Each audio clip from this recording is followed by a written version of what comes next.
taking bookings for next year. Oh, right, okay.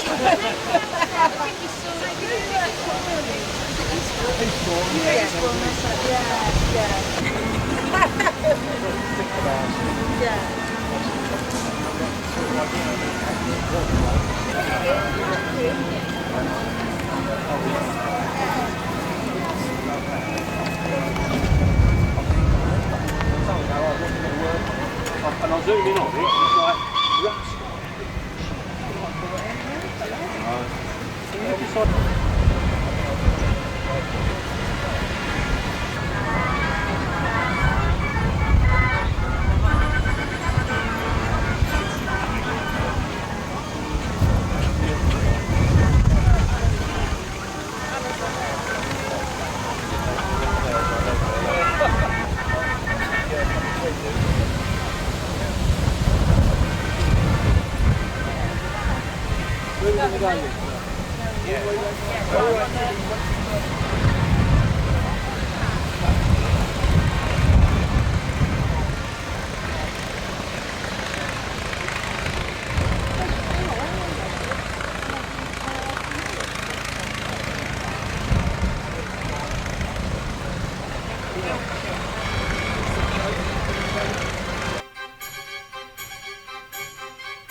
Ali had a, when Ali was at college, she had a hoarding with her boyfriend.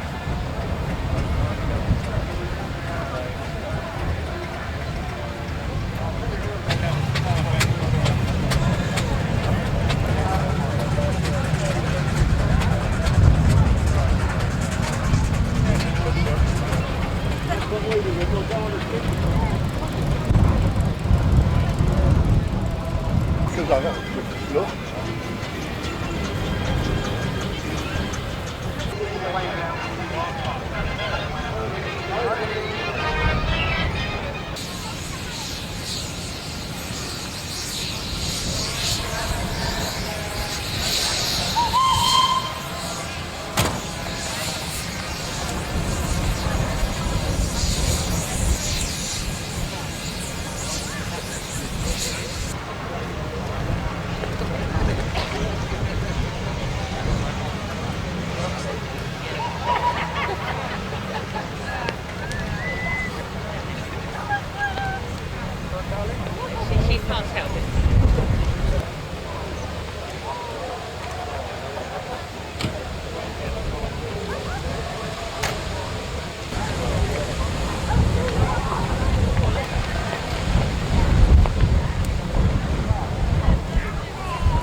London bus. You saw that one. Loads of trains and right now, one of the trolley buses right at the end of the trolley bus period. But what they did, they did it up as a basis to take out the shows. They did it up as a medallion. I think that's what they had it as.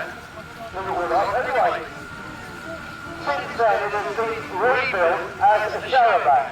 Now, the cross-bench type shower band went out, well, shortly after the First World War, but this vehicle dates from the 1920s.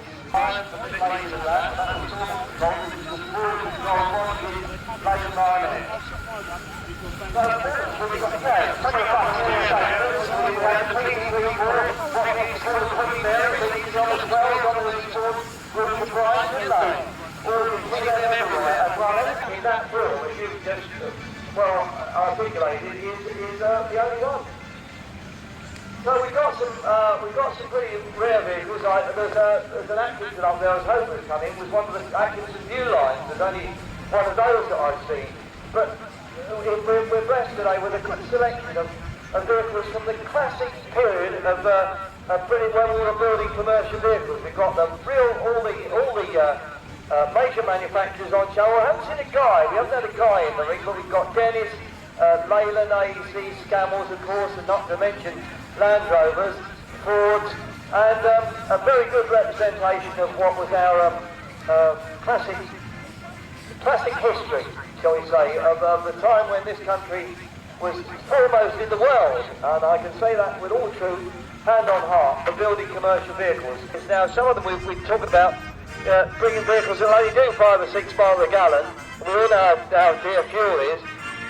We love it, of course, otherwise we wouldn't be so daft to do it, but it's thanks to the people that preserve these that it is part of our heritage, so it's lovely to see them, isn't it? Well, of course, it's not easy preserving some of the larger stuff because we should have the harvest train, but I was just saying, the lorry that I would love to have had here today was my own AC Mandato with my sons, and that would have been great, but we had a bit of mechanical trouble, as I say, and we couldn't bring it today, but we did spend a couple of months restoring, doing mostly a cosmetic restoration on that, needed a repaint, etc., etc. And so, as he just said, they're not the easiest of vehicles. They're big, they take a lot of time. They need the mechanics of the bits for them. You've got to either make or source from somewhere. But that's all the joy of it. That's what it's all about, is vehicle preservation. Well, we've got so many in here that the last ones to come in can't even get into the lineup down the far end, so as they go out, some of them do a U-turn and come out up this end. But all the lineup in the vehicles, absolutely fantastic.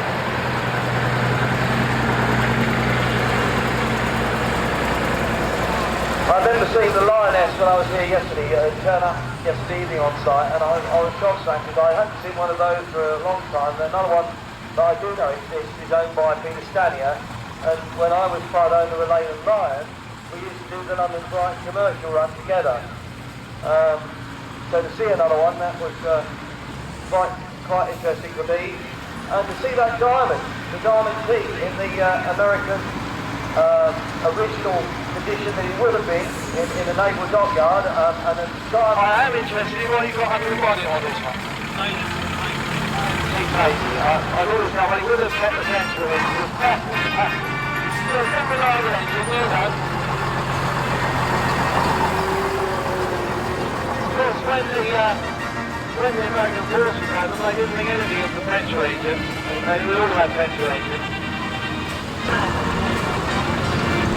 Fantastic. It was good to see a nice thing on the road, and he got a tip version as well. Lovely. Well, thanks very much for bringing it in. I say you learn something every day. We're going to go and see one on the rally field anyway. Great. This part, which is where I usually can be found, 4x4 all-wheel drive. Originally used for towing howitzer guns in the Second World War. They carried on, they were so good after the war. The Territorial Army had quite a lot, but a lot of them went into use either as recovery vehicles for bus companies, that was where they were most popular, or, as you can see it there, timber tugs. Of course, if they went into use with a bus company, they didn't just leave that style of bodywork on like they did with the timber tractors. The bus companies would send them to the company that built their bus bodies, and they'd have what looked like... Now the ACRF, that's the green one with London Transport on the side,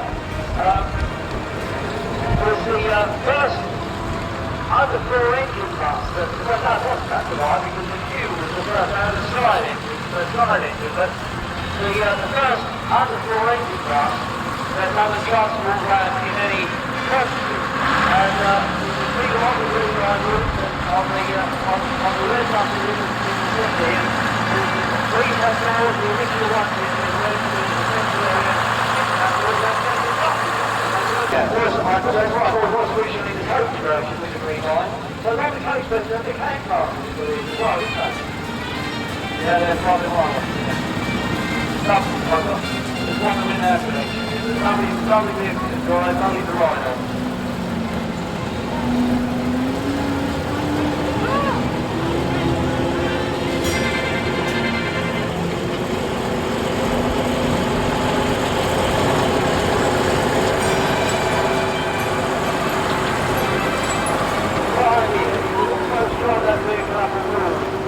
Transverse axle, you see those transverse streets, you can't miss it on the track. That's what we call a motorcycle style, my guys, because those wheels, they could go right up as high as the top of the body on one side and drop down on the other. The same with that, the big unique factor about them was that...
I'm going to say basically it's to stir me after that. What I do is quickly.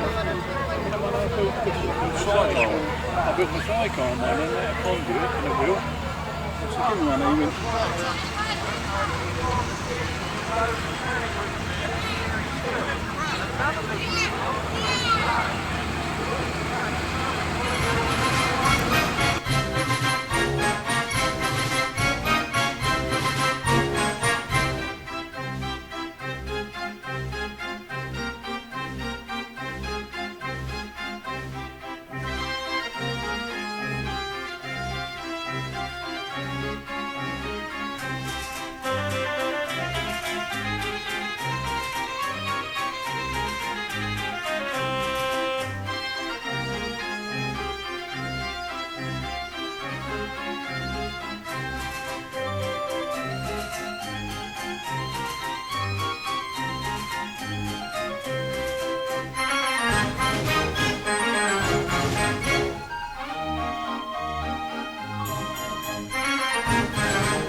But because of the ratio of the steering is there, and it might be a big heavy engine, 20 odd tons, in general that's quite easy to do. You're not literally forcing those wheels down. The wheel will go around quite easily, and then you wind it back again quite quickly. You'll soon get the hang of it.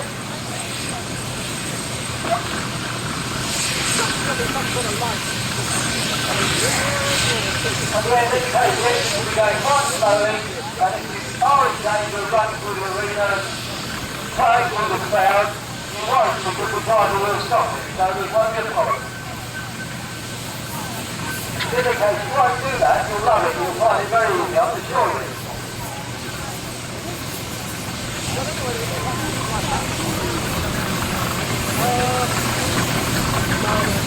So I think we've got quite a few people there, ready to go on, and our organiser, I don't know his name, sorry, he's going to be standing up front with his arm up, he'll take your donations, and then you safely on board the engine. After that, listen to what the driver tells you, and you'll be as right as right. So you'll be up there, and you'll see that engine going round in front of you, and before your very eyes, you'll see the thing working. And you'll get the feeling of the power under your feet, and the heat from the fire will be on your legs, you'll feel it. So you really know what it's like to be on a steam engine.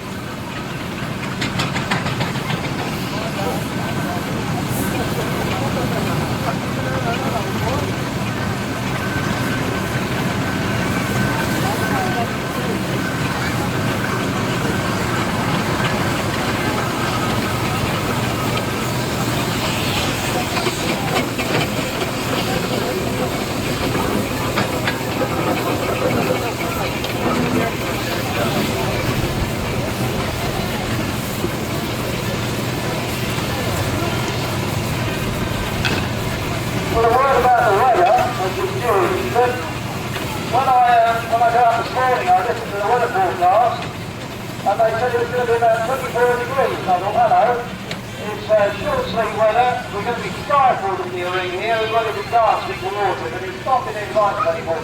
Personally, I'm grateful for a bit of a cool breeze, And from the point of view of the organisers, it's kept everybody off the beach. I think this is, for England, this is quite good rally weather. It just has it on for tomorrow.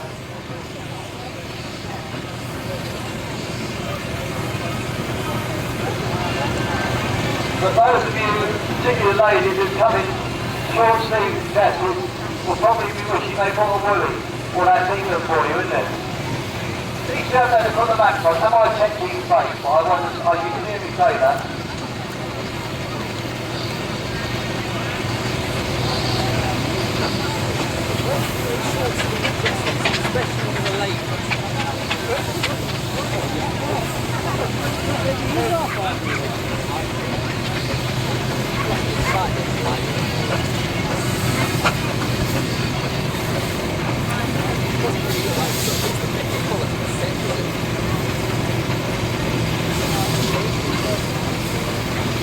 One of the risks of saying something provocative, we might be out of the European Cup, you might be out of the European Union. And whatever you think of that is your own thought. I'm not going to tell you what mine are for sure, but in the arena today we've seen the finest engineering that Britain can produce.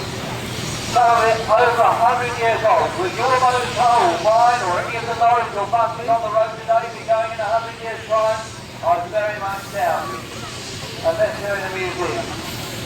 And these are the engines that literally, and that's the word that's overused, but literally made Britain great, because they were made in Britain. They made the roads and the engineering things that Britain made. They made Britain great, and whatever happens with our football team or Europe, we're still a great country. I know you'll all agree with that. We live in a great country, and this is an example of that in front of us now. Our history.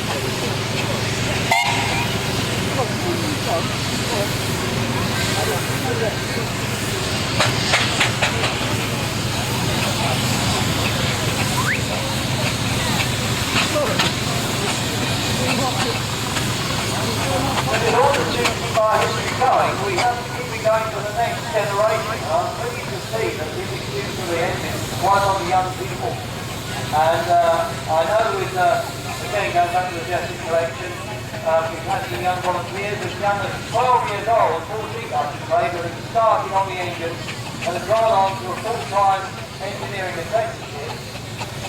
My son started with engines when he was about 7. Although I didn't get much choice because I was taking him around the rally fields doing the competition and to organise the rallies, etc. He started with engines when he was about 7. With the Mammoth, with the Nescos, and that young lady of 11 I told you about earlier. And then he was on the rally field with a little engine under the care of somebody else in that age. He's grown up with it all his life, and he's now a trustee of a collection which owns 11 steamboat locomotives and at least one steam railway engine, and he's got his own steam motor.